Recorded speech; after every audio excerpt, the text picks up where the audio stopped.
Aujourd'hui, voici comment meubler une grande chambre avec dressing en dessinant des plans. Dans les dernières vidéos articles, nous avons vu la modification de l'étage d'une maison sous comble. Des clients m'ayant contacté pour cette mission, nous avons vu que le projet est réalisable. J'ai même trouvé la meilleure solution avec un budget, des travaux et des désagréments optimisés minimum. Et aujourd'hui, nous allons meubler la chambre des parents en suite parentale de plusieurs façons. Ainsi, les clients verront les possibilités d'aménagement pour encore plus valider ma proposition et mes plans. La suite après ça. Hello, hello, hello les archinautes. Bienvenue sur Dessiner un plan. Ici, je vous apprends à dessiner des plans à la main levée et à la règle. C'est comme sur ordinateur. Je suis Raphaël, diplômé archi avec 20 ans d'expérience. Abonnez-vous pour ne manquer aucun tuto. Restez bien jusqu'à la fin car je vous dévoilerai un bonus. Mais à vos crayons, prêts, dessinez. Dans une dernière vidéo, nous avons fait cette planche.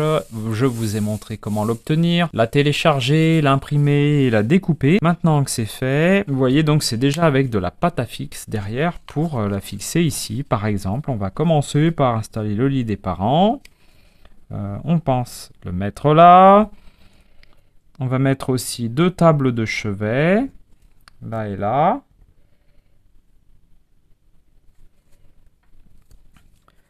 Sachant qu'on a un bureau derrière, là une cloison qui ne monte pas jusqu'au plafond, une cloison mi-hauteur. Donc je vais prendre ce petit bureau, hop, que je vais installer là. Voilà, on peut même y mettre une petite chaise dessous. Je vais la glisser dessous, ou juste là, comme ça.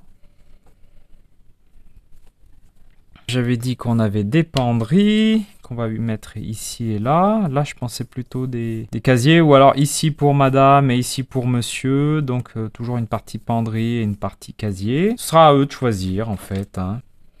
Je découpe à la bonne longueur, là.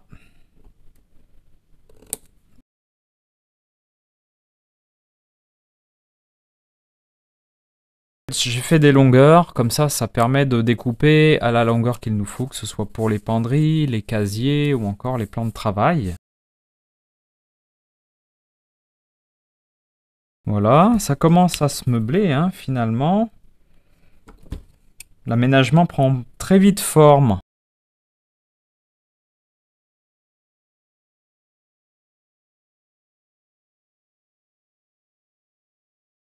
Ici, nous avons des rangements qui sont sur les rampants. Donc, au bord du rampant, on doit être à 1 mètre, 1m20, je crois, ou 1m30. Et à ce niveau-là, un peu plus haut. Alors, soit les rangements vont jusqu'à la toiture, ou alors soit on met un petit plan de travail à une hauteur de 80 cm de haut pour redonner un espace plus grand. Donc, c'est soit un plan de travail, soit des placards. Ce sera au choix. Par exemple, ça peut très bien être des placards sur toute la hauteur, jusque sous le rampant ici. Puis là, un plan de travail. D'ailleurs, ce que j'ai oublié de dessiner, vous voyez ici, c'est qu'on a une fenêtre et donc le carrelage va jusqu'au bout ici. Je vais le faire ça.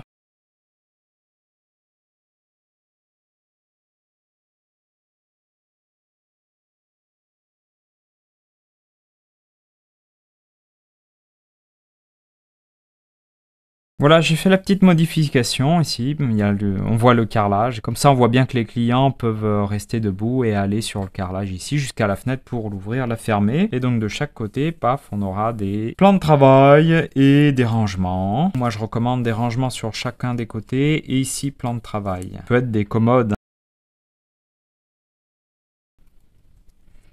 C'est très bien, des petits endroits pour poser des affaires. Hop là, un côté pour chacun, chacune.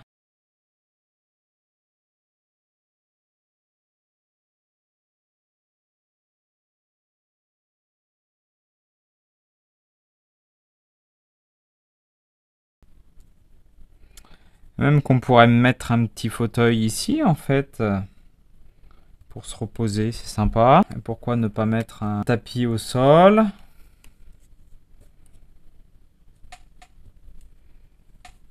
Hop là.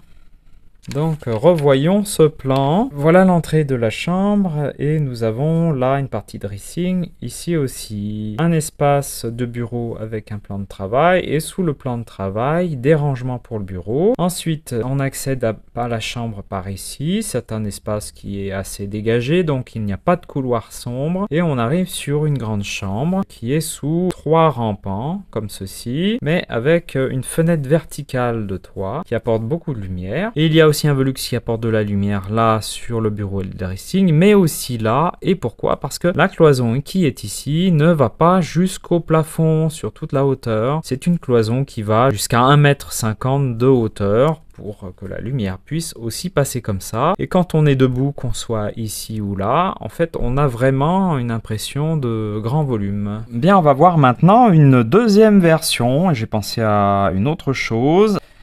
On va mettre le lit dans un autre sens. Du coup, les tables de chevet aussi. En fait, on va les enlever, les tables de chevet. Ce qu'on va faire, on va utiliser cette partie-là. Vous vous souvenez, j'avais dit que ça allait jusqu'à la rampe de la toiture. C'est une cloison verticale. Et dans cet endroit, on range des affaires. C'est un endroit de placard. Alors, ce qu'on va faire, on va mettre le lit ici. Par là,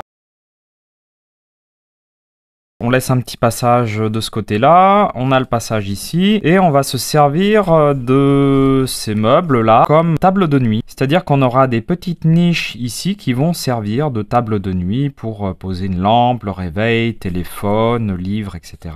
Et sur tout le tour, ce qu'on va faire, au lieu d'avoir ici là un meuble placard qui va jusqu'au dessous de la toiture, on va plutôt mettre un meuble bas sur toute la longueur. Donc ce sera un plan de travail sur lequel on va pouvoir poser des affaires de décoration. On peut y mettre une réglette d'éclairage LED sur tout le tour. D'ailleurs, on va faire la même chose ici et là. Hop, je découpe les morceaux.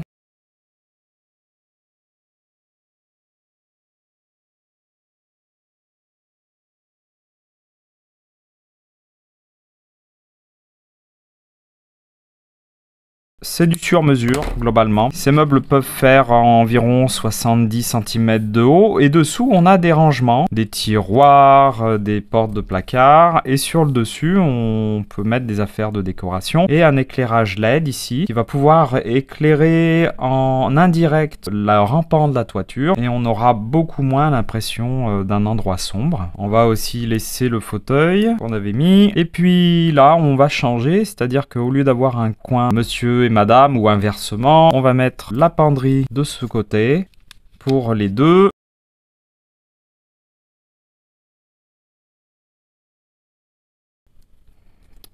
Voilà. Puis on va mettre de ce côté-là des casiers, un placard avec des cases pour ranger les affaires, des casiers, des tiroirs, des placards. Donc la partie dressing est là et là. Et sur les portes de dressing ici, on peut avoir un miroir pour se regarder en entier pour s'habiller. Ou alors le miroir peut être ici. Et de mettre des miroirs ici et là, ça peut même agrandir l'espace. Dans cette chambre, on a 3 manières d'agrandir l'espace. Par les miroirs sur ces placards. Et aussi en créant une cloison ici qui va jusqu'à 1,50 m de hauteur seulement, qui laisse la place comme ça au Velux de donner de la lumière et qui fait que quand on est debout dans la chambre ou dans le bureau, on a quand même une vision d'ensemble. Et aussi, troisième idée pour donner une impression de volume, c'est de mettre de la lumière ici sur ce meuble qui éclaire en indirect le rampant de la toiture. Alors même ce qu'on peut faire ici, on peut faire ça, hop.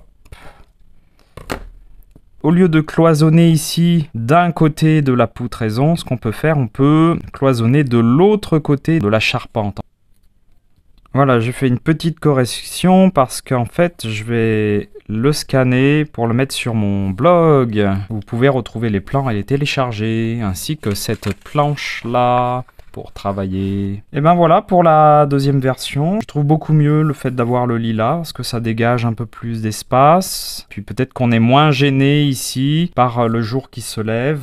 Si on ne met pas de rideau aux fenêtres, si on avait mis là, peut-être qu'on aurait eu la lumière en direct. Bravo mes archinautes d'avoir lu ma vidéo article jusqu'au bout sur comment meubler une grande chambre avec dressing en dessinant des plans. Nous avons vu comment et de plusieurs façons. L'objectif étant de montrer au client les possibilités et qu'il valide le projet avant de faire les plans détaillés et les travaux. Ce qui est très important parce que si le projet n'est pas assez approfondi, on risque d'avoir des changements de décision de la part des clients. Bien, il ne reste plus que le bonus. J'espère que vous avez aimé et que ça vous a aidé. Merci pour vos likes, commentaires et partages. Voici maintenant le bonus. Évidemment, les clients peuvent avoir du mal à visualiser le résultat final. Et il se peut qu'on ait besoin de dessiner des perspectives à la main ou sur ordinateur. Et même de construire une maquette architecturale à tenir entre les mains et regarder dans tous les sens.